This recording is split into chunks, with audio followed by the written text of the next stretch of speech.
started. I open the hearing on House Bill 2621, and I'll start us off with Jason Long giving us a summary of the bill. Thank you, Jason.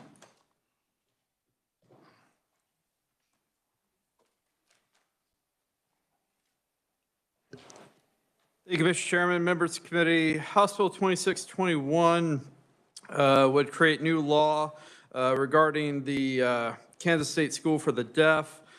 This law would first recognize the academic, social, and developmental benefits of American Sign Language as a foundational language for students who are deaf or hard of hearing. The bill substantively would prohibit the dismissal of a student who has established ASL as a foundational language. It would prohibit them from being dismissed from the state school for the deaf for the reason that the student has gained hearing through any means.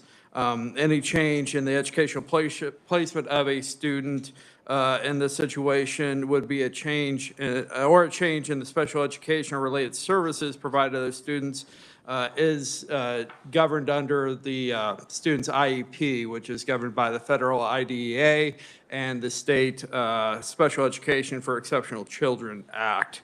The bill would go into effect on July 1st if it's enacted, and I'd be happy to answer any questions. Questions from the committee? Representative Byers. Thank you, Mr. Chair. Do we happen to know how many school districts in Kansas already offer ASL as a foreign language? I don't know. This bill isn't dealing with ASL as a foreign language. This would be ASL as the foundational language for the student, the primary means of communication for the student. Thank you. Further questions from the committee? Seeing none, thank you, Jason. And we're going to get into our proponents first. And I would like to welcome Sharon Newston. Did I say that correctly? And is she online? Here, oh, I see. There. That's. Welcome to the committee. Hello. Thank you for allowing me to speak today. Speaking this bill will directly affect a child who has been dismissed this year from. I'm sorry, is your microphone on? You might make sure there's a little blue button to push down there. There's a blue button. Thank you. This bill will directly affect a child who was dismissed this year from the Kansas School for the Deaf for the reason of gaining access to hearing. My name is Monica, and I have known Anya her entire life. At birth, she had 3 newborn hearing screening tests. The first 2 indicated that she was deaf. The third gave a hearing result. It became obvious over Anya's first year that she could not hear. Anya was very engaged watching a world around her, but she did not respond to clapping noises, singing, or even fireworks. At age 1, hearing tests determined that Anya was profoundly deaf. She was a frustrated and angry toddler. Hearing aids did not help her to share in an oral language. Videos and ASL tutors were not giving us the ASL language that we needed. When Anya arrived at KSD at age 3, she found a world she was missing. She found a world where people use their hands to speak. She shared her language with her family, her friends, and even her dolls. Anya was no longer angry for the lack of language. She became a happy child we know today, signing her every thought and desire. KSD gave Anya a language, American Sign Language.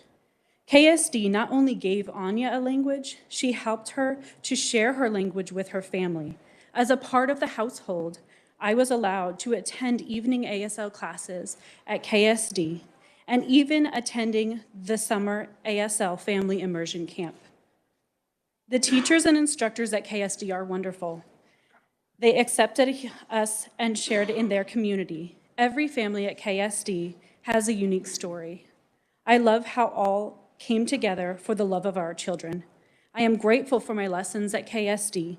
Without KSD, I would not be able to converse with a child I love so much.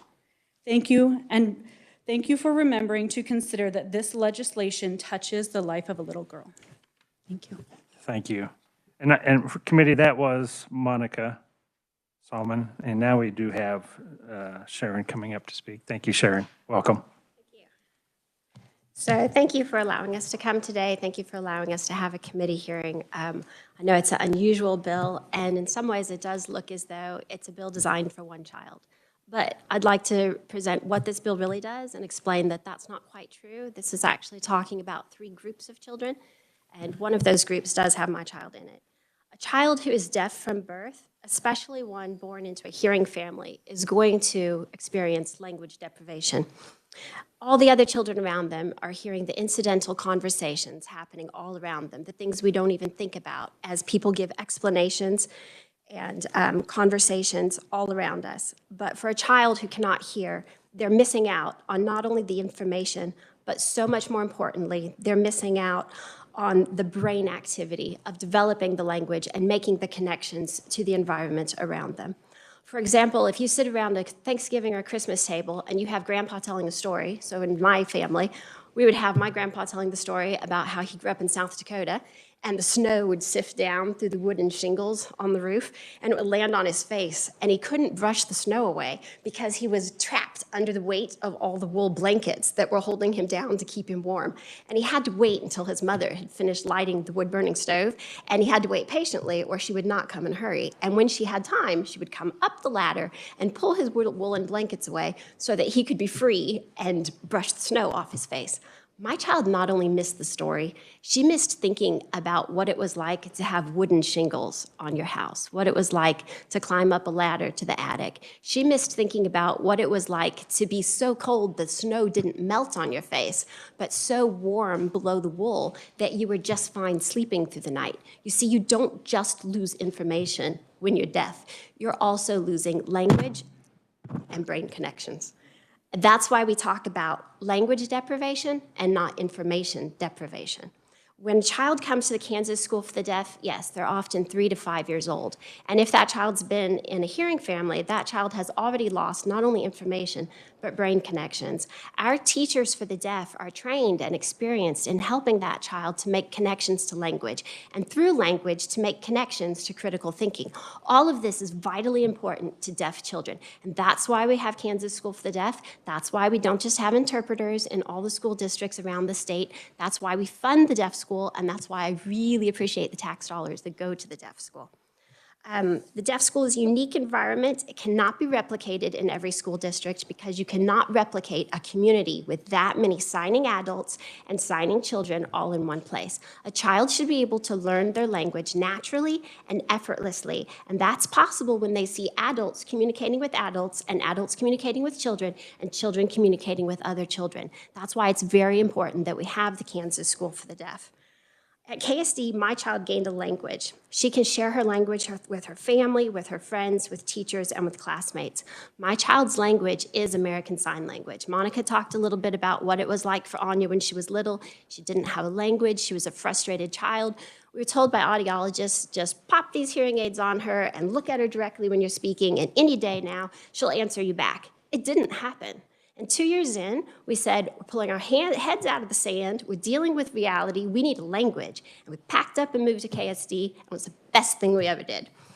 If a child gains access to hearing, so the child has access to not only American Sign Language, but also gains the ability to hear spoken English as a means of instruction.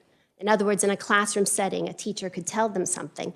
That does not negate the change that's already happened in that child's brain. That does not mean that that child is suddenly going to learn just like a hearing child. We recognize this at Kansas School for the Deaf, and that's why the children who gain access to hearing through a medical intervention, cochlear implant, hearing aid, amplification, those children remain at KSD so that they can continue to learn with teachers who are specialized and trained in how to teach that child's what some people who wrote in today called the deaf brain. This legislation seeks to recognize that education in American Sign Language continues to benefit a child who gains access to hearing English through any means, and to allow the same consideration in attendance at KSD whether a child gained access to hearing by some natural cause, some mystical cause, or amplification or medical intervention. I've said in here, and I've said it so many times since April, that American Sign Language is important not just for the child to hear information, but for personal development, for education, for self-expression, and as a bridge to English language acquisition. We want all of our children in Kansas to receive an appropriate education. In hearing schools, our children study and celebrate language. We teach language arts all the way through high school, and all of those kids could hear and speak, and they still get continued education in their language. We teach vocabulary, we teach grammar, we teach receptive language and listening and taking notes and memorizing. We teach expressive language. We want children to focus both on oral and written expressive language. We expect our students to interact with the teachers and with each other.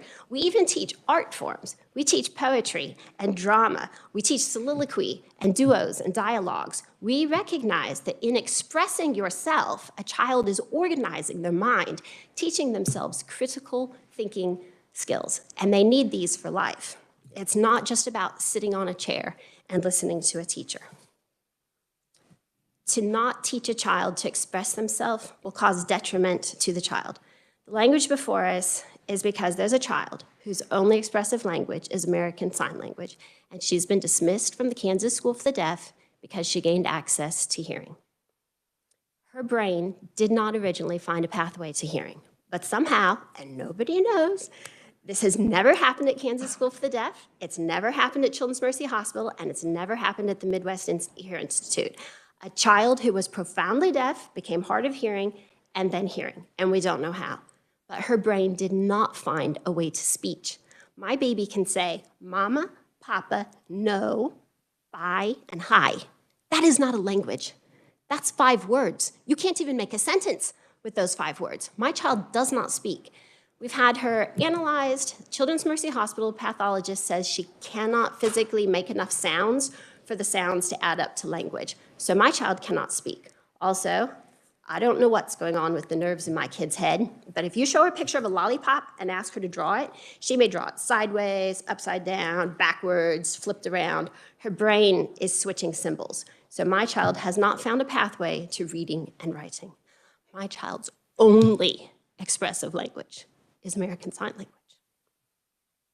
The sign for language deprivation, you sign language, and then you sign this. We are pulling my child's language away. That's why I'm a little frustrated. That's why I'm here. Okay, so current state statute does not account for the fluidity of hearing that is now possible with modern medicine and technology. Kansas state statute establishes Kansas School for the Deaf, which is great. Once upon a time, we just called it deaf. But with modern technology, we have a range of hearing and speaking at Kansas School for the Deaf. We have kids at Kansas School for the Deaf who can hear and speak just like you and I. You'd never know they were deaf if you met them on the street. And we have kids who are totally deaf and wouldn't hear if the train were passing right behind them. And we have kids who cannot speak at all. And we have everything in between.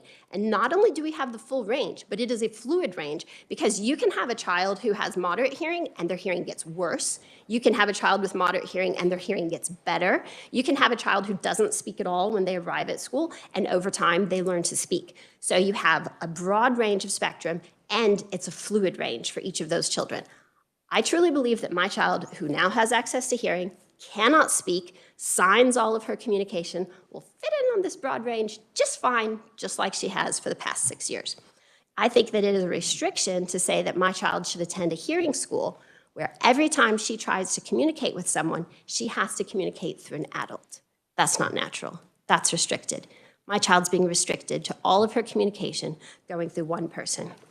For my child's individual education, excluding her from American Sign Language rich environment is not an appropriate plan. The members of the KSD IEP team have pointed this out, but Kansas School for the Deaf as an attendance option is not available to my child's IEP team because the state statute says that the school is for the deaf and hard of hearing, and my child is no longer deaf and hard of hearing. So it's not even an option for my IEP team. I believe that the fine people of Kansas who fund the Kansas School for the Deaf do so with the intent of helping children and did not intend to exclude my child. So I'm simply asking that the Kansas Legislature consider updating the statute to reflect today's reality. And I'd also say that I'm quite willing to answer questions at the end, but I'd first like to address a couple of the concerns that have come up in the discussion around this bill. So one of them is the IEP team. So a few people have stated that we shouldn't be bringing this to the legislature. This should be an IEP team decision. Anya was transferred out of KSD not because of an IEP team decision, but because of a change in hearing acuity. And that phrase is on the letter from the Kansas School for the Deaf that was sent to me. This was an administrative move based on the current legislation outlining Kansas School for the Deaf attendance. At the annual IEP team meeting, teachers and instructors gave their annual reports. They were talking about how Anya was doing in school, what our plans are for next year. It was only after the audiology report said that she now has normal hearing and would not be considered to have a hearing loss at this point that I was told that she would be transferred out of KSD and sent to a different neighborhood school. I objected right then based on her ASL language. I objected because ASL is her only expressive language. I objected that hearing school is a more restrictive environment for her. The Kansas School for the Deaf bilingual specialist on the IEP team said in the IEP meeting that transferring Anya out of the Kansas School for the Deaf with its language-rich environment, its natural method of teaching language would cause language deprivation and set her back developmentally, likely irreparably. Transferring Anya out of KSD was objected to by her parent, by her former teachers, by the KSD bilingual specialist, by the Children's Mercy Hospital speech pathologist, by her ENT ear doctor, it's called onto something, I can't say it, by her rehabilitation medicine physician, by a child behavior specialist, and by a child psychologist. And it doesn't matter. None of it matters who objects because it's not an option for her IEP team to place her at KSD based on current statute. So all of these individuals agreed that removing Anya from the KSD environment with a language-rich ASL environment with adults and children signing back and forth to each other, that this was going to be detrimental to my child, but it doesn't matter. Joan Macy states in her testimony that we should not be forced to look at a child as a decibel level. Instead, we should look at the whole child. I 100% agree. Joan Macy also reminds us that a child should be educated with children who do not have disabilities to the maximum extent possible. Again, I totally agree, but my child cannot possibly speak, and she may never read and write, and that's reality. Also, there are comments about whether or not I've followed correct procedure in getting here. So, what did I do when I was told my child was to leave KSD?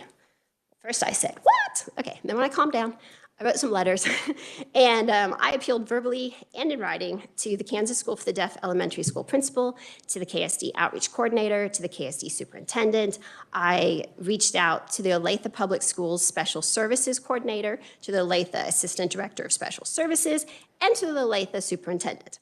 I was directed to request assistance from the Kansas Department of Education, Families Together, Inc., and the Disability Rights Center of Kansas. I contacted and received advice from each one. I consulted with an ASL bilingual specialist and teachers of the deaf from deaf schools in different states. Based on all of that advice, I collected information and letters from the teachers and doctors and whatever.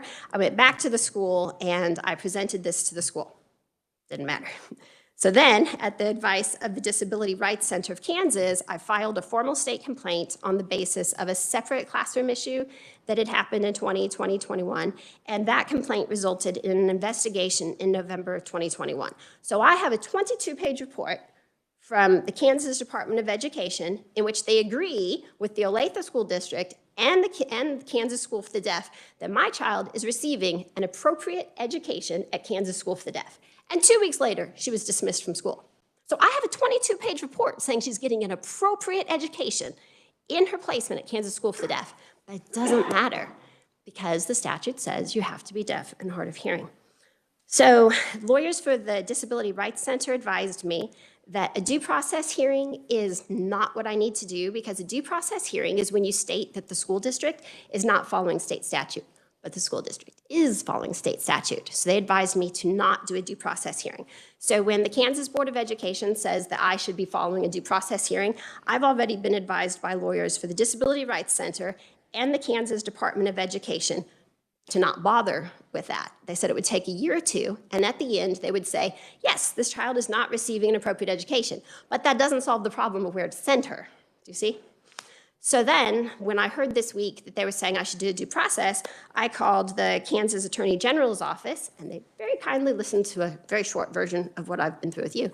And they also advised me Don't bother with the due process. That's for if you are not following state statute, you need a legislative change to establish if your child can attend Kansas School for the Deaf. So I very much feel like I have been through all the administrative changes, and here I am with you. I did not realize that the Kansas Board of Education is my Kansas school board for the Kansas School for the Deaf. I was sent by John Ressman to meet Michelle Dombrowski, who is my Board of Education representative, and she let me know that they're also my child's school representative. So she gave information to the Board of Education, and I submitted to them that packet that I gave you. Does everybody have a packet? Cute little purple card with my kid? Yes? Isn't she a cutie? Okay, so on the purple card, you can see she was deaf, she was hard of hearing, and now she's hearing. I gave this packet to the Board of Education. Did you know they're not holding public forum at the moment because of COVID? They won't even let you zoom into the meeting because of COVID. So each of them got a packet, and I get to watch this on live stream. And on live stream, the person leading the meeting says, oh, and there's 2 members of the public who sent some information. It's in your packet. And on they went. So that's the consideration I've had from the Kansas Board of Education. But really, the lawyers told me I need legislative change. So that information was shared with the Board of Education. If someone had wanted to fix this administratively, they could have in April, May, June, July, August, September, October, November, December, January. It's February. So I agree with the Attorney General's office. A legislative solution is what I need. Another piece that is suggested in the testimony today concerns funding and resources for the deaf and hard of hearing community. There's been some concern for those who feel that having another child at Kansas School for the Deaf will lead to a loss of resources for deaf children. We're told that there's approximately 700 deaf children in the state of Kansas, and of those 700, about 150 of them's parents choose to move them to Kansas School for the Deaf. I personally think that KSD is a wonderful environment, and every parent with a deaf child should consider it as their first option, not their last option, as some people suggested. But many hard of hearing children, especially those who live far away, are able to successfully adapt to a hearing school, and if that works for their family, that's fine. So we're left with 150 kids at the Kansas School for the Deaf.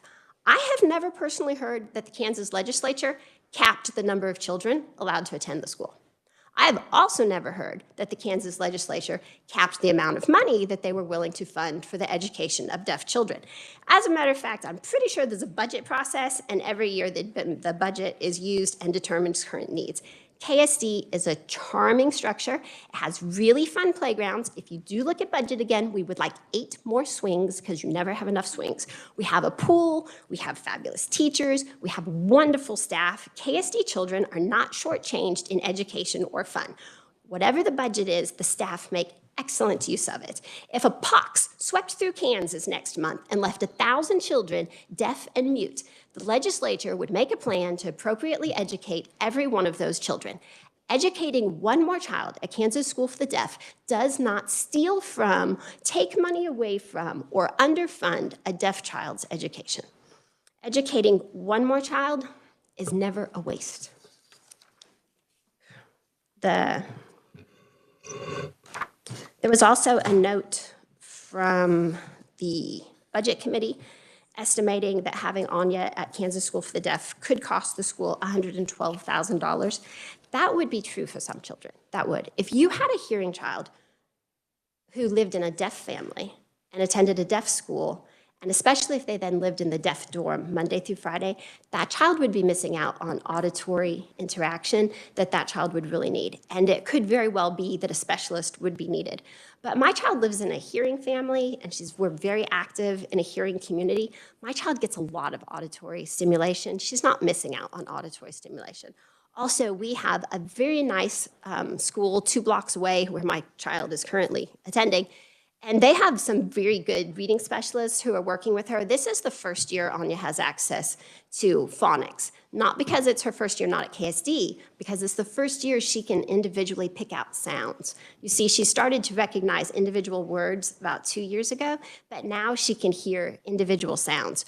So we don't need to hire a special auditory reading specialist for my child at KSD, because she can just go spend 2 hours 2 blocks away at the other school and get what she needs in auditory. What my child's missing is what I cannot give her. I cannot give her sign.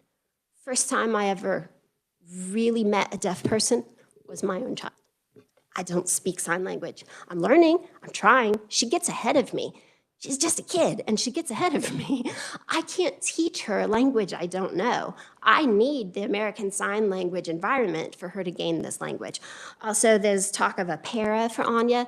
The Olathe School District says that they would happily provide a para for Anya who can hear and give access to signing. They've hired a lady at the moment who's Anya's para, and she knows some sign. So, I mean, she signs, but she's not quite fluent, and she certainly would not be an interpreter. But she would be able to go back and forth between the schools to help Anya transition between the schools during the day. And so KSD would also not have to pay for a para for Anya. Her local school district, with the school 2 blocks away, would pay for that just fine. But like I said, that would be a realistic thing, especially if it were a deaf child in a deaf family, in a deaf school, et cetera. That's it. If anyone has any questions, I can answer now or later. I know I talked. Sharon, I think I'm going to wait. I'm going to go through, we have quite a few people here to testify, and then sir. I'll just hold and we'll do all the questions at the end. And next Thank time you, I'll sir. breathe deep and talk slower. Thank you. All right. We have 2 neutral testimony from the Kansas Commission for the Deaf and Hard of Hearing. First up is Robert Cooper. Welcome to the committee, Robert.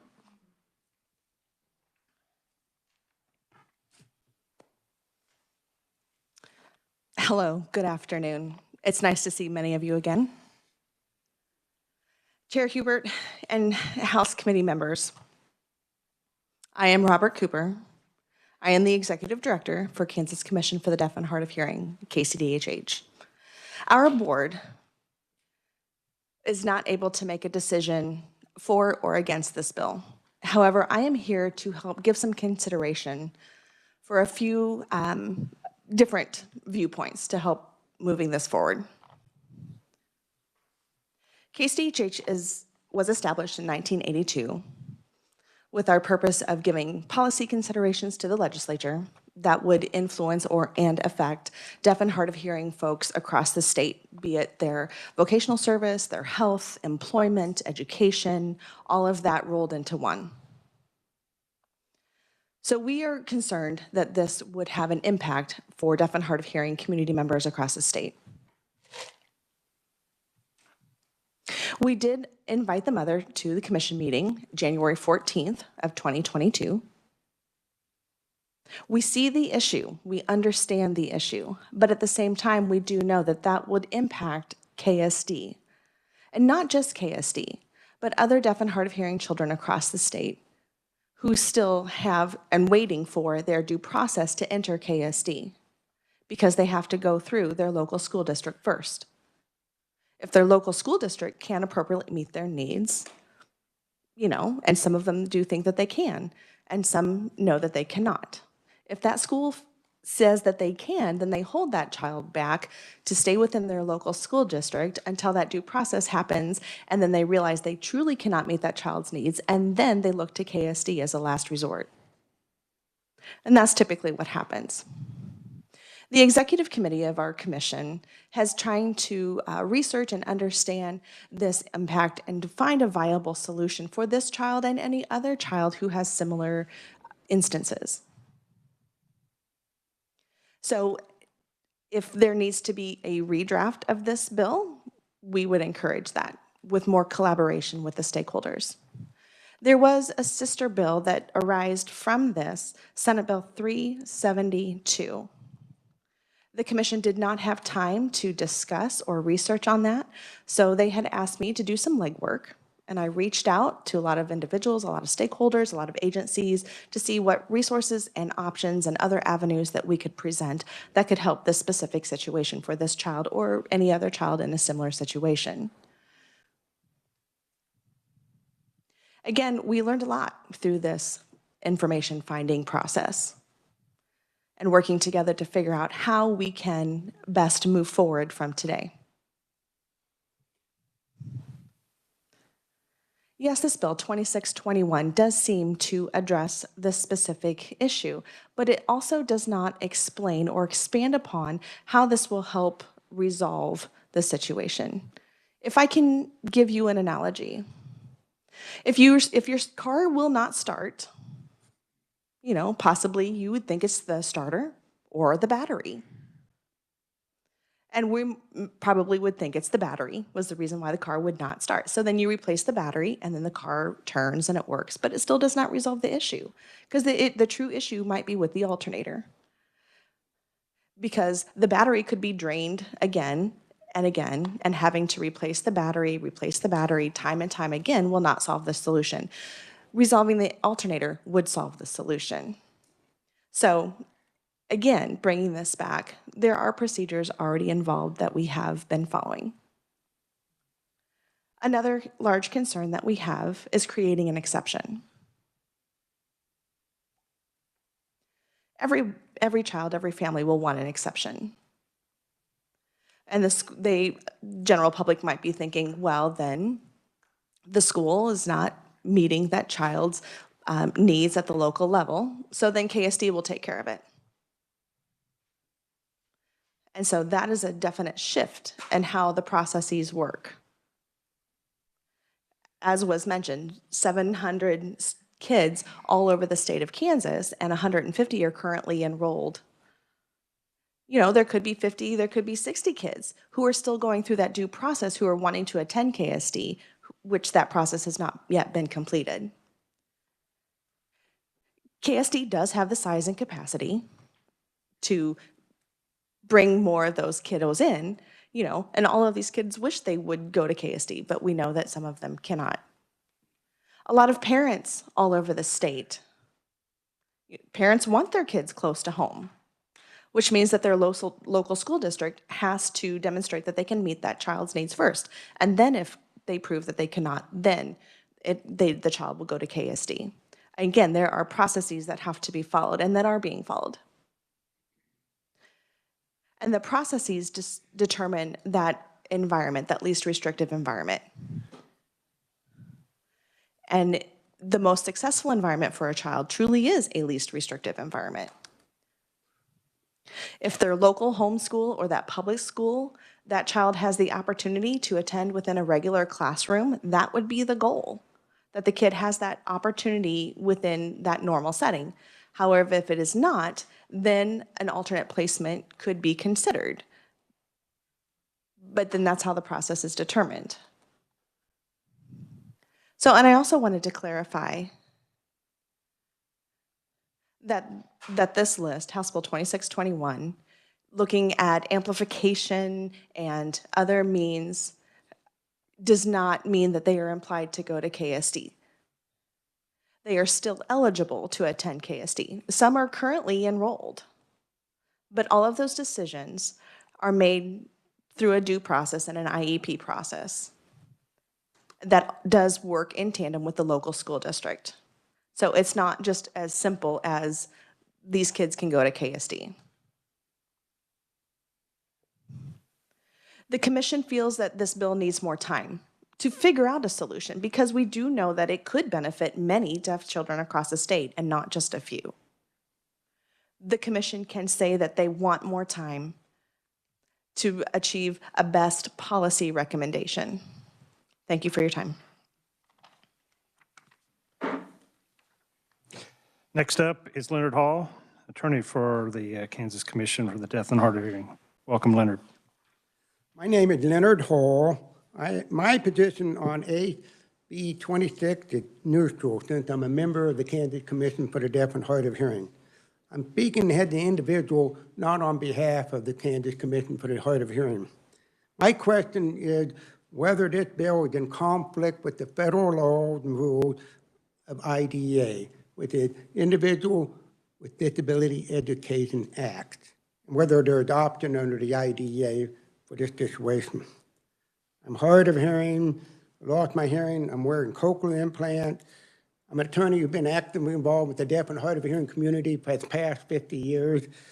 And I am not a special education attorney. I'm relying on 16 pages of rules and regulations. I thought I want to explain to you about the IEP process so you understand what it is. IEP program identified 750 deaf and hard of hearing students across the state of Kansas. Approximately 150 at the Kansas School for the Deaf. So 80% of these students at a local school level, a good program that Olathe, Topeka, Kansas City, Kansas, Wichita for deaf and hard of hearing students. And most of these programs have deaf teachers for deaf students. Now, the IEP process said the IEP team shall first determine that the student has disability, in this case, whether it's deaf, one or more disability. Then the IETP program, what kind of services and programs to provide. For deaf and hard of hearing students, they have to go to the classroom. Do they need interpreters at the local classroom, at the local school? Or can they go to a classroom situation with other deaf and hard of hearing students? Or can they go to a nearby school district? Or they have to go to Kansas School for the Deaf. Those are the steps that the IEP team got to look at. For every deaf and hard of hearing student, they go for the IEP process with educators, professionals, and parents to obtain all the information and make a determination to what kind of program it's looking to provide for this deaf and hard of hearing student. Now, if in this situation we have a child that's deaf, of course the child got restored hearing. But if the student disability situation changed due to technology events such as cochlear implant, amplification, natural cause, medical intervention, including restoration of hearing, the IEP team's got to go for the same process. Now we have a hearing student with the various disability. They have to go for the same process. Should it be placed back at the local school system, or with interpreter assistant, or classroom, or nearby school, or go to the Kansas School for the Deaf? I'm talking very general terms. Now, in a case with a student with the restored hearing, the goal would likely be how well the student going to do with speech discrimination, spoken language, communication, and other factors. Then you go for that process for a certain period of time. Then, after a period of time, another evaluation for the IEP team shall be done. Determine how well the student is doing, whether placement program is the best fit. Now, here in this situation, under the federal law, you got due process. You have number one, the IEP team make the decision. The parents have the right to file an appeal with the due process hearing officer. They will have another hearing, and that due process officer will do the same thing with the IEP team does. Review all the documentation, determine whether the decision is appropriate or not. And then he'll render the decision. Number 4, they also have resolution mediation to see if they can work out the problem. Number 4, if the IEP, the due process officer make that particular decision, then the parents have the right to apply to what we call a review officer at the Kansas Department of Education. That's important because he will do an impartial review of all the information and documents and make an impartial decision. The last step is to go to the federal court. So you have to remember these steps that go in. There are, of course, IEP teams responsible for placement of thousands of deaf students, hard of hearing students across the country. The proposed bill is in conflict with the IDA because in the last paragraph it said, students shall not be dismissed from the special education services or be transferred out of or denied access to attend to KSD for reason to access to hearing. There's no need to have an IEP as you pass the law, but there's a conflict. Federal law always will override that of state law. The 10th Amendment to the United States Constitution states that. But I just wanted to point that out. In this situation, I think along with several other deaf people, we have personal conflict. I mean, it's just not a very good situation to be in. Thank you. Thank you. We also have neutral written testimony from Chris Daly. And as we get into the opponents, because I do want to have time for questions, we have 4 that are speaking. If you could try to keep your testimony to about 4 to 5 minutes, that would allow us some time for questions, because I still am planning on trying to work one more bill at the end of the day. So first up is Luann Barron, Superintendent, Kansas School of the Deaf. And I think she is on WebEx. Can you hear us? Luann, are you on board with us? Luann says, yes, I can see you. Give us one Yes. moment to be brought to stage. Okay, we can hear you. Hello. Good afternoon, Chair and House Education Committee. Thank you for having me here today to speak on this bill. I'm here to express strong opposition to Kansas House Bill 2621. The bill to prohibit the Kansas State School for the Deaf from dismissing or transferring a student who are hearing. This bill conflicts with existing state statute. That statute states, quote, every resident of the state who is within the age of eligibility for admissions as determined by the State Board of Education and who is unable to materially benefit from attendance in the public schools because of a hearing impairment as determined under Article 9, Chapter 72 of the Kansas Statutes annotated, shall be entitled to admission to the Kansas State School for the Deaf. Even though the terms hearing impaired or hearing impairment are mentioned in the state and federal statutes, for the purpose of today's testimony, I will use deaf or heart and or hearing loss. To clarify, the term deaf is an inclusive term, and it's more appropriately encapsulates my word choice. It encapsulates students diagnosed with a range of hearing loss from mild to profound.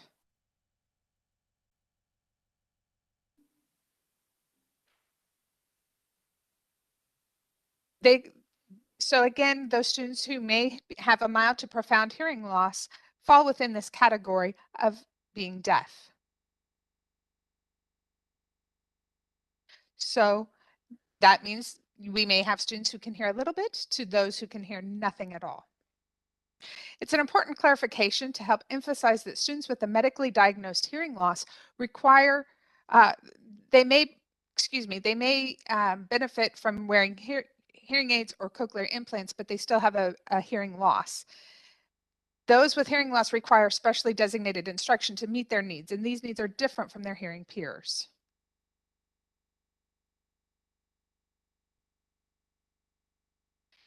So those who utilize cochlear implants or hearing aids still have a hearing loss. And another important clarification here is this medically diagnosed hearing loss.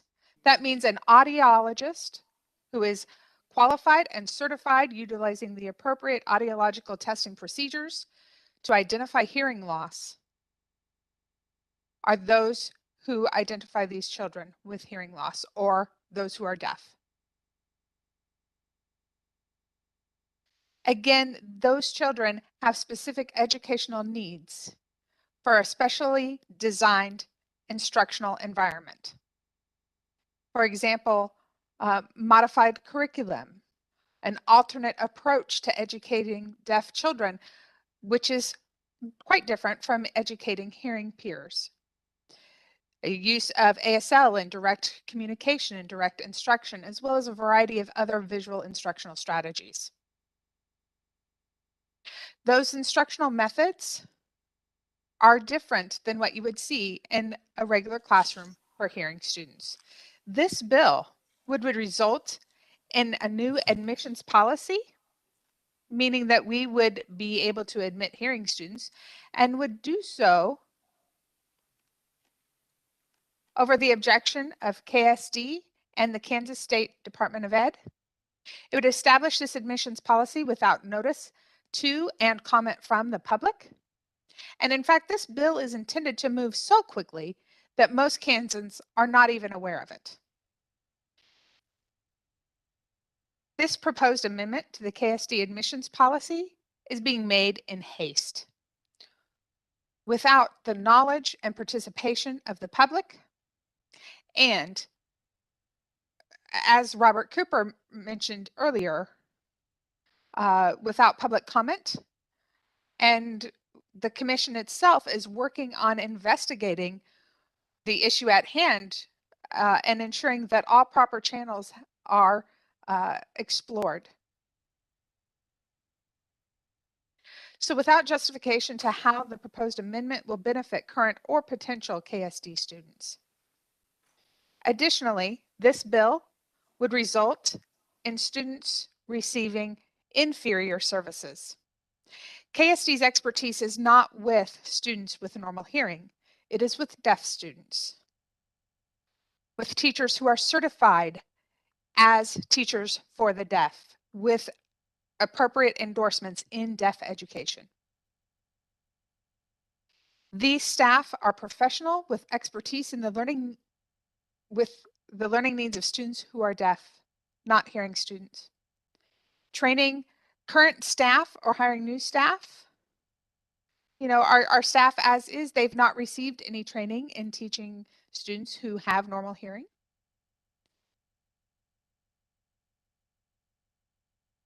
Training existing staff or hiring new staff would dilute KSD's mission as a leader in deaf education. And in fact, KSD is leading the charge in the field of deaf education throughout the nation. We are considered one of the top bilingual schools in the nation. This bill would force upon us new responsibilities, which we are not equipped to take on. Forcing teachers to maintain their skills in deaf education while shifting focus to serving hearing students would be burdensome and unnecessary. Additionally, this bill could jeopardize funding for KSD that is tied to special education, such as, for example, through the Individuals with Disabilities Education Act, or IDEA. That law allows funds to be used only for children in 13 specified disability categories, including deafness and hearing impairment. And the specific federal laws are within my written testimony. That law is 34 CFR 300.8 C3 and CFR 34 CFR 300.8 C5. Using IDEA funds for hearing non-disabled students could result in a finding of violation of IDEA by the U.S. Department of Education. This bill sets a bad precedent. IDEA and state regulations map out a detailed set of requirements as to how schools must provide services based on students' individualized education program. The IEP process is specifically, and IDEA sets out procedural safeguards for situations where students or families feel that their rights are not being protected. This bill disregards those well-established rules and protocols and makes what should be an IEP decision a matter of state law. It would be unimaginable for legislators such as yourselves to try to make individual placement decisions for every student in the state of Kansas. Yet, this bill is designed to make a decision for one child. KSSD has an admissions protocol that clearly states that the admission to KSSD occurs through a collaborative process between KSSD, the local education agency, and the parent or guardian. LEAs or the parents cannot decide admittance to the school for the deaf without KSD being included in the IEP decision-making process. Both state and federal law ensure that parents have procedural safeguards if they disagree with an IEP team at any time in this process. KSD reserves a right to refuse admission to a student if the student is hearing. For example, this could be a hearing child of deaf adults. a sibling of deaf person. We have denied admission several times to other hearing children and hearing children of deaf parents because it doesn't meet what's required under IDEA and the IEP process.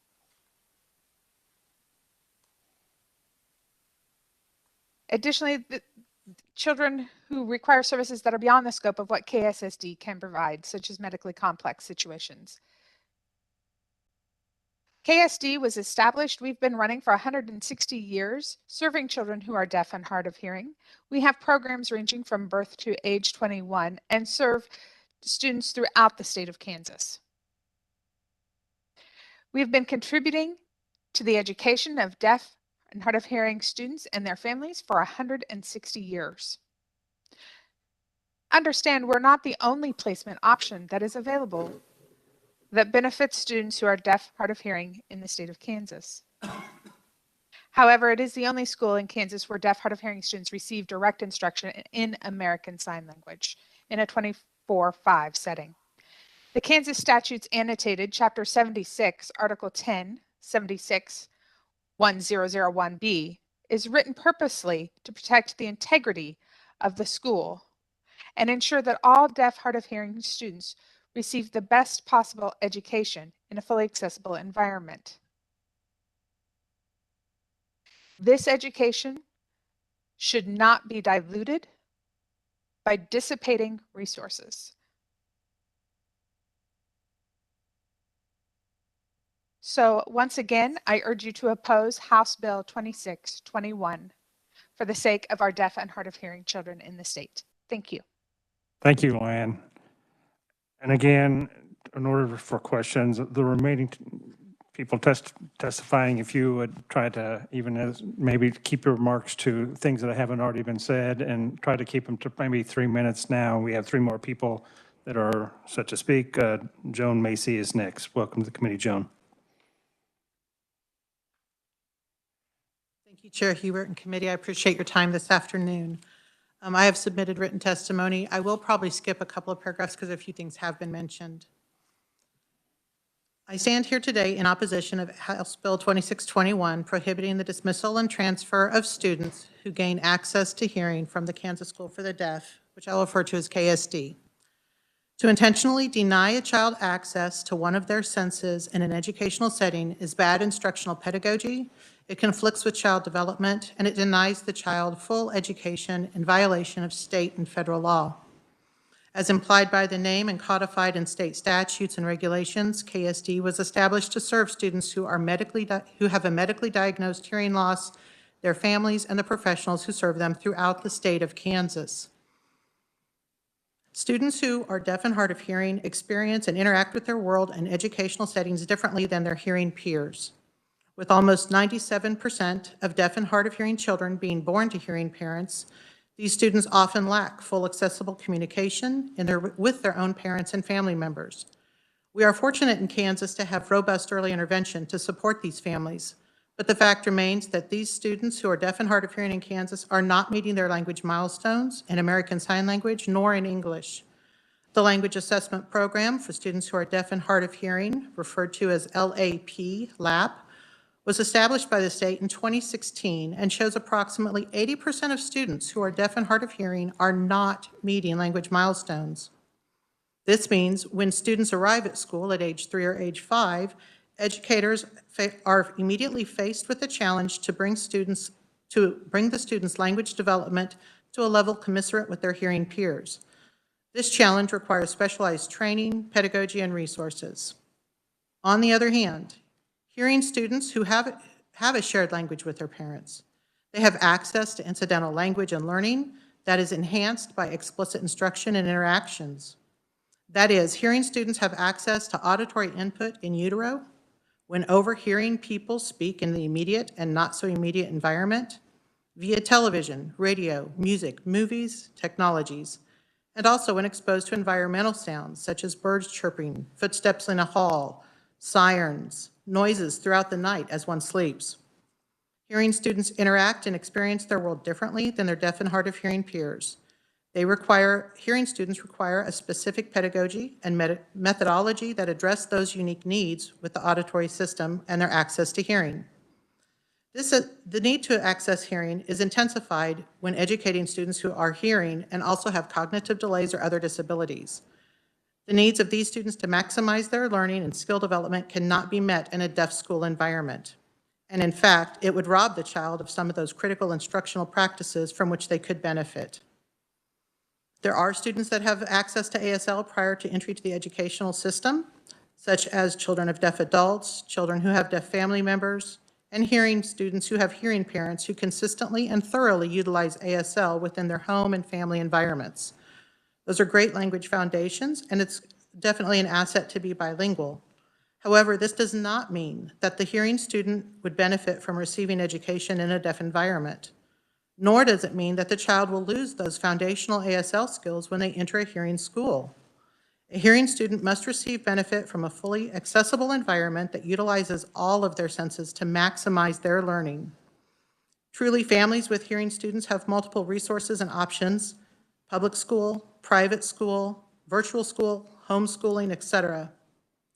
This recommended legislation is detrimental to those hearing students, it's detrimental to deaf students, and is a violation of federal and state law as it pertains to students requiring special education. In my written testimony, I do go through the IEP process. That's been covered, so I'll skip that paragraph. Finally, the legislation is an overreach of imposing a predetermined educational decision on parents and schools. It forces schools to look at a child as a decibel level instead of the whole child, and it ignores and actually subjugates the linguistic, academic, and pragmatic skills of our deaf and hard of hearing children. It hijacks educational opportunities and resources that have been dedicated to serving the deaf and hard of hearing students of Kansas. Deaf and hard of hearing students already experience minimal resources compared to their hearing peers. This recommendation of House Bill 2621 blatantly takes those minimal resources and reduces them even further. It elevates the need of hearing students who already have a shared language with their families, have access to implicit and explicit language input, and have a plethora of educational options and resources. I urge the committee to oppose House Bill 2621. Thank you. Thank you. Next up is Kim Anderson, President of the Kansas Association for the Deaf. And again, if your points have already been made, we'd appreciate you making any points that haven't been made. Absolutely. Thank you, House Committee. I'll keep mine short and sweet. To introduce myself, I am the president of Kansas Association for the Deaf, KAD. I respectfully request that the state legislature defer to Kansas Commission to the Deaf and Hard of Hearing as intended by state legislature, as it was established in 1982, to investigate more about House Bill 2621 and what potential harms that could be set. So I request that you respectfully defer to KCDHH. Thank you. Our last opponent is Sarah Moore, a parent. Thank you. Welcome. Thank you. All have traveled 10 hours round trip to be here today. I think this is very important, so thank you for giving me a few minutes to say my piece on this bill. My name is Sarah Moore. I'm the mother of a 11-year-old sixth grader that attends the Kansas School for the Deaf out in Olathe. She makes a 6-hour one-way trip twice a week to attend school out there. Why would I send a child that young so far away from me? Because I know that they are preparing her for her future to be successful. Deaf children across the state are struggling to access resources and appropriate educational services. For our family, we had a 2-year battle this past year with our local school district that ended this summer with a 5-day due process hearing in Topeka, in which the due process officer ruled in favor of my daughter. He found that her local school district, USD 294 Oberlin, and the Northwest Educational Service Center that provides her services were not supporting her academic progress, failed to provide a qualified interpreter, failed to consider her preferred mode of communication, which is ASL, neglected her social, emotional, and cultural needs, and disregarded the severity of her hearing loss.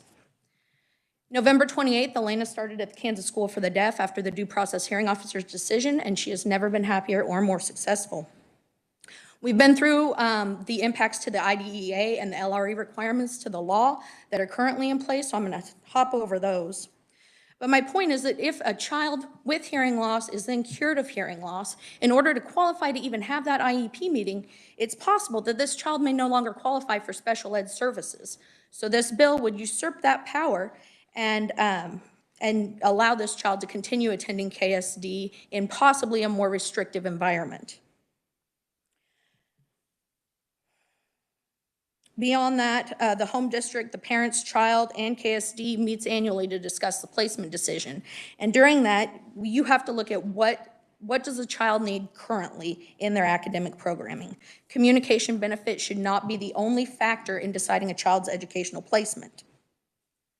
The IDEA law states that 5 certain factors need to be considered when making an educational placement decision for a deaf and hard of hearing child. Communication needs, including the family's preferred mode of communication, linguistic needs, severity of hearing loss, and the potential for the child to use their residual hearing, their academic level, and their social, emotional, and cultural needs, which include opportunities for peer interaction.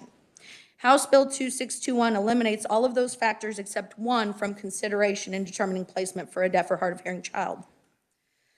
I think more power should be given to the local school districts in these limited circumstances to try to brainstorm to achieve appropriate services for the child. You know, teach the other kids in the class ASL, help them to communicate with the child that has limited expression in their ASL. We need to educate deaf kids, it often requires a teacher of the deaf. In this state, there's limited access to teachers of the deaf. Our district alone, we had 1 teacher of the deaf based out of Oakley, and she served 19 school districts. So my child was not getting what she needed from that teacher of the deaf. All of the teachers at KSD are teachers of the deaf, and they need to be able to focus on educating deaf children to make them successful in the future. They deserve that specialized attention because they are not getting it anywhere else in the state. I have to ask, where will this bill end if we pass it? If we have a blind child who's born blind and gets corrective vision or corrective surgery to then see, are we going to allow them to continue to attend the Kansas School for the Blind? We have to think about all of the snowballing impacts that this bill could incur. My family fought a long, hard, and very expensive battle to get my daughter to the Kansas School for the Deaf. House Bill 261 stands to potentially alter what has been determined to be her least restrictive environment. Due to the academic, social, emotional, cultural, communication, and therapeutic benefits that are derived from deaf children attending KSD, if the Educational Committee here and the Kansas Congress really want to do our deaf and hard of hearing kids some good in this state, you'll consider passing a law that any deaf and hard of hearing child can attend the Kansas School for the Deaf, not just students that are now hearing. Thank you for your time. Thank you. I'm going to open it up for a few questions. We do have time for that. So committee, I know this has been very informative for me. Is there any questions that anybody has at this time? Representative Poskins. Thank you, Mr. Chair. And thank you to all the conferees. Your stories are compelling. And as a mother of 7 and a child with children with IEPs, I get the fight and the concern for resources for your children. I might start crying. It means that much. I have what seems to be a simple question, and what I would like instead of an answer maybe in committee is if every conferee can submit an answer to us. When I look at the language, I wonder if we insert the word SOLE, S-O-L-E, where it says the bill would prohibit dismissal of a student who has established ASL as a foundational language, blah, blah, blah, for the sole reason that the student had gained hearing through any means. It seems that that allows the IEP process to go forward, and that if a student who does gain some hearing, the IEP process says that this is still the best placement, then perhaps we could look at that. But that is a very simple view of what's going on, and I would really appreciate input from all of the conferees if that would make a difference. Okay, and I might see if we could, because I'm trying to wrap things up because we're still working bills. Well, that's what I'm saying. Not now, not an answer from okay. everybody now, but Okay. submitted. She's asking for Submit it everybody to to the submit committee. to Their Deborah, thoughts on my that idea of assistant, so adding that the one can be word. shared. Yeah, that would be That's very. what I'm talking Okay, about. thank you for Thank you. that question. Representative Estes. Thank you. My question is for Robert Cooper. Just one moment. Robert, thank you so much for being here today. I find myself torn between whatever laws we come up with need to be able to apply across the board to everybody evenly versus a child, and this is my heart as a former bilingual teacher, who won't end up with a functional primary language. You've asked us to be patient because you're working on a solution. Do you have a timeline for your solution? Thank you for your question. We feel that it would take several more weeks because truly we want to get a lot of input from all of the stakeholders. We're facing some barriers right now.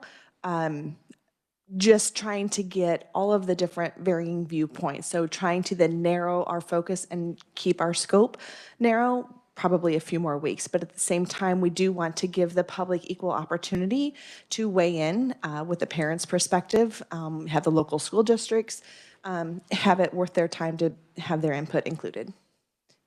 Thank you. My second question is for Luann Barron. And the question is, has this happened before, where a child has become hearing?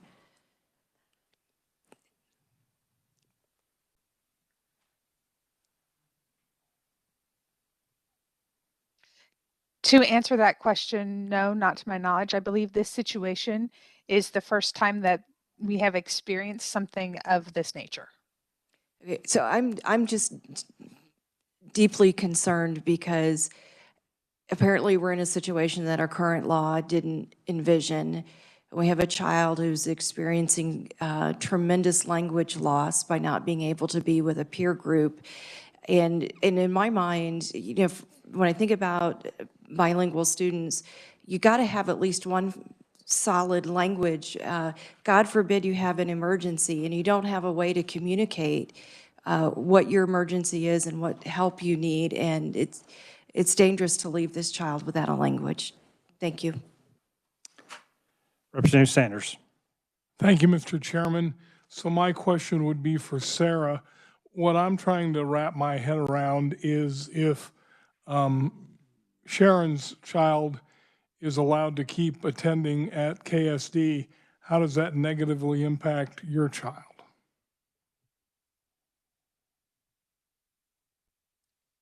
Thank you for the question.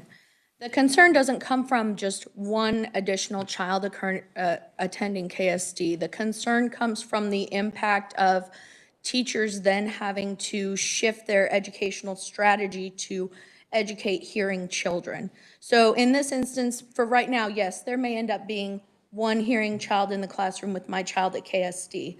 But what's to say what may happen in the future with the way technology is currently? We implant our kids, we give our kids the technology with the goal of allowing them to hear and speak and function as a hearing person in society. And so if they receive that benefit, to me, that should be the goal then, is to give them everything they need to build upon that. So my concern is that the teachers will not be able to focus on educating the deaf children in their classroom. And in the hearing schools right now, our deaf kids are at that disadvantage too, whereas there's lots of services out there for hearing kids to get them the education they need. Thank you. One last question before we wrap things up. Representative Schmidt. Thank you, Mr. Chairman. Sarah, could I just ask you one quick more question? You're a popular testifier. Sarah? I'm sorry. No, I wanted, Sarah, you live out in far western Kansas. You go a long ways to get those services. Am I correct in assuming you're doing that because you could not get the services there? You would prefer to have them locally if you could, but since you can't, you're transporting your child to Correct. school. If there was a deaf school out in western Kansas that my child could receive full access, communication, back and forth in her language and specialized education to teach the deaf brain, I'd be all for having her closer to home. But unfortunately, the local school district was unable to provide those services despite years of them saying they could. And so here we are. Understand. Thank you. Thank you. Thank you. All right, I'm going to go ahead and close the hearing. I forgot to mention that there was opponent testimony from Dino Horst and Ben Jones with the state board. I would ask the state board, as the school board for the School of the Deaf, to coordinate to help facilitate looking at this issue and getting back to us. I think that would be beneficial, so thank you if you could do that. All right, committee, I'm going to close the hearing on House Bill 2621. I do believe it was very important to have this hearing, and thank you for all those who have attended and given testimony. Committee, if you could pull out your folders on House Bill 2505, we still have about 20 minutes where I would like to try to work on this bill. And I think it might be beneficial, because it's been a while, Jason, if you could just give us a real quick summary of the bill before we get into a possible amendment to look at. I know I've had a couple of people working with parents and with ACT to look at some language. But if you could just give us a brief reminder on this bill. Yes, Mr. Chairman, members of the committee, House Bill 2505, as you will recall, made two amendments to student data statutes. The first is to a section of the Student Data Privacy Act. This particular statute, Section 1 of the bill, prohibits tests, questionnaires, surveys, or examinations that contain questions about a student's personal beliefs or practices on sex, family life, morality, religion. Must get parental prior permission to administer any such test or questionnaire, survey, or examination. The bill creates an exception to that for national assessment providers such as ACT, would allow them to provide a college and career readiness assessment questionnaire or survey without getting prior parental permission for doing so, provided there is prior notice to the student and the parent that it will be administered, and an opportunity for the parent to decline such student's participation. The other statute is an amendment to the Student Online Personal Protection Act. This act deals with online educational products and the providers of those products. The amendment on page 2 of the bill would simply exclude national assessment providers such as ACT from the definition of operators, so that the provisions of that act would not apply to ACT. Thank you. All right, we have been trying to work on some compromise language, so I'm going to go ahead and let Adam, so we can get into that, make a motion on the bill. I do have an amendment to the bill. I don't know if we've made a motion on the bill yet, but I do have an amendment for it. Okay. Well, let's go ahead and pass out the amendment.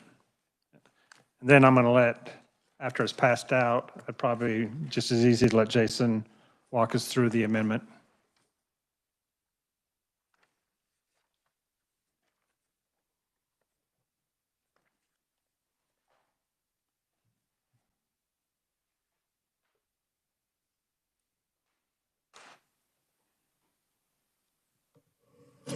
All right.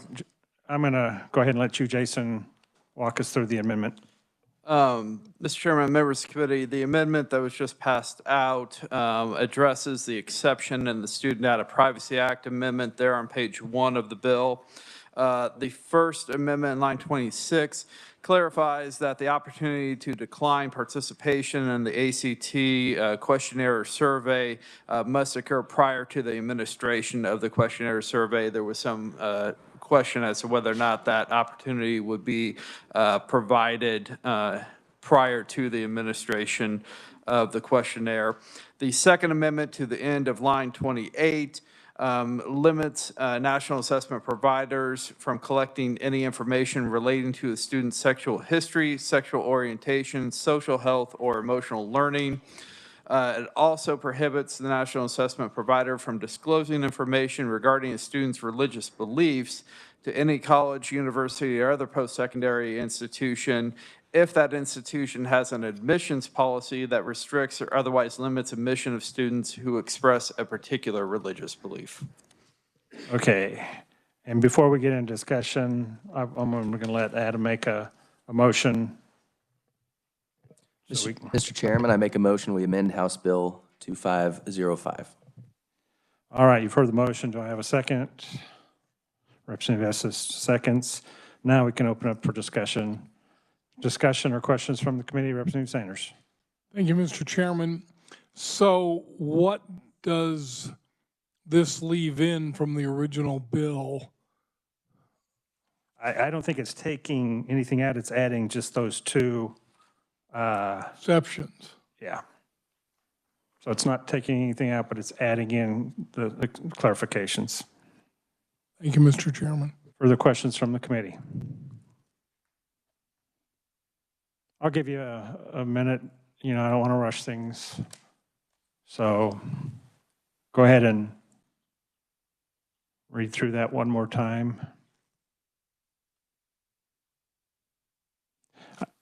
I do know I had some people contacting me with concerns and how even this relates to parental notification in a bill in another committee. Further questions, Representative Byers. Thank you, Mr. Chair. I guess just for clarification here, looking at the second balloon regarding admission or sending out statements on the student's religious beliefs to a college that restricts admission based upon religious beliefs. As a graduate of a Christian college, I mean, are we, how does this play? So these religious beliefs could be expressed to a school that's got open acceptance and not restrictive acceptance. I mean, I'm just kind of confused as to how come this is in here and how it applies. I'm going to see if, go ahead, Representative Estes. I'll answer because I had parents come to me and say, you know, that when the ACT representative testified, he said, you know, we asked the religious question to help match students to a religious school. And some parents were trying to say, hey, we never want to see a university exclude a Kansas student because of what their religious beliefs are. So this is kind of the legalese to accomplish that. That's kind of what I thought. I was checking on this because, I mean, you know, we do see religious institutions that do kind of track towards whatever denomination was formatted that institution. And so, you know, for that institution then, would they still be eligible to set up a secondary process of some kind if a student comes in? Because some of them do have expulsion processes, things like that. If there's a way, I mean, I went to a university where if you got caught drinking because it went against the tenets, you were thrown out of school. So, I mean, it's just those kind of things. So that the parents and the kids know beforehand and the university knows beforehand if there's going to be a conflict when the student walks through the door. This just applies to the use of the data, so I think your concerns go beyond the scope. Yeah. Okay, thank you. Further questions? Representative Schmidt. Well, I guess I'm still not clear. What is the problem that we're trying to correct here?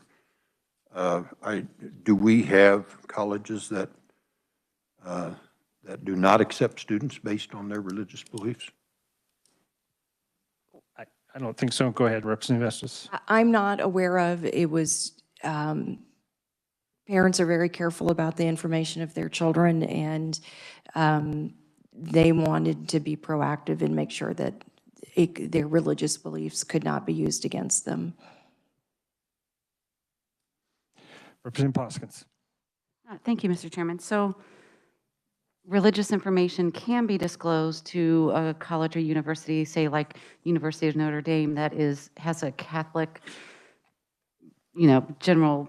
Yeah, I think but so. they don't exclude non-Catholics. Yeah. So this would apply to only universities, colleges, educational institutions that restrict admissions based on religion. So only like an institution that would only accept Catholic students. I'm a little confused. No, it's sometimes colleges and universities will say to ACT, you know, we're a Catholic university, we'd like to recruit Catholic students. But what parents would like to avoid have happening is a college or university saying, we don't want Catholic students, so please exclude them from our marketing list, or we don't want Protestant children, or we don't want children of any faith, or we don't want Muslim children, students. Basically, the information could not be used for an exclusionary purpose. But they have to have an admissions policy that explicitly states they don't accept students of that religion. That's what the language said. That Correct. has an admissions policy. So if there aren't any of those. The parents felt better if there was a proactive approach. Okay. Okay. I think we've had a good discussion, and I'll let Representative Adam close on his motion. Thank you. I want to thank the teamwork that we put into this particular amendment. Certainly the representative to my right, certainly appreciate Representative Estes. And with that, I move my amendment. You've heard the motion. All those in favor signify by saying aye. Aye. Aye. Opposed, nay. The ayes have it. Okay. Is there any other, that was the primary issue that I had heard about, and I did ask that we look at that. Is there any other issues or discussion before we look at moving the bill out? Seeing none, I would entertain a motion. Representative Burkamp. Thank you, Mr. Chairman.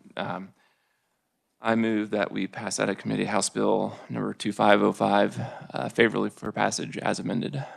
For the motion, do I have a second? Representative Murphy. All right, for the motion and a second, all those in favor signify by saying aye. Opposed, nay.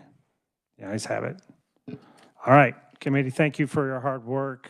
I do not plan on meeting again, although on Monday we have a call to the chair in case something came up, but right now I'm not planning on that. Thank you for all your hard work. We will jump back in after turnaround with, again, I have a bill from Representative Murphy that's been blessed that will be our first bill out of the chute when we get back after turnaround.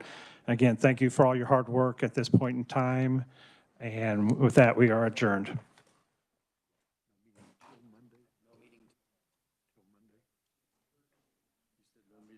No meeting Monday.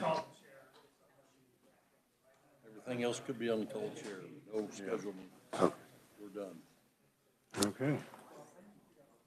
Works for me. Not sure what problem we just solved. I don't think we I solved the don't problem. think we just, you know what? If Frank says something to me.